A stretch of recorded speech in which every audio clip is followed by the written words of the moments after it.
Өмнөговь аймгийн Хамбогд суманд байрлах оюу толгой компани уурхад ажилладаг гадаад инженер халуурч биеэр нь тууралт гараад эмнэлэгт ханджээ. Ингээд шуурхай шинжилгээ авахд Улаанбурхан өвчин мөн болох нь лабораторийн шинжилгээгээр тогтоогдсон байна. Ингэснээр өнөө өглөө халдварт өвчин судлалын үндэсний төвийн 5 ажилтан оюу толгойд очиж өвчтөн болон ойрын хүрээнд байсан 12 хүнийг тусад нь тусаарлажээ.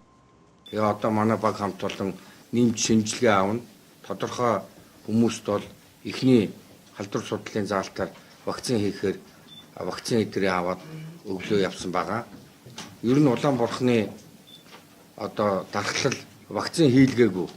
Мөн дархлалт нь суларсан энэ бүлэг улсуудад Улаанбурханы вирус маш хурдан одоо халдварлуулж өвчил үүсгэдэг. Одоогийн байдлаар бол ерөнхийдөө энэ өвчин маань бол нэгдүгээр халдварлалт өндөртэй. За хоёрдугаарт бол дархлаа султай ямар нэгэн одоо архаг хууч өвчтэй одоо ийм хүмүүс. За мөн одоо бас энэ тэжээлийн дороодлолтой, тураалтай, хөхөөр хооллдгүй ийм одоо 0-4 насны хүүхдэд бол эрсдэл одоо их өндөртэй ийм байдаг. Ийм учраас бол энэ насны хүмүүс хэрвээ одоо хүсэх юм бол халдварт өвчин судлалын үндэсний төвийн сайн дурын дархлаажуулалтан дээр очиж Улаанбурханы вакцины 2 тунг одоо 9 сартаагаас дээш насны одоо бүх хүн бол хийлгэж болно.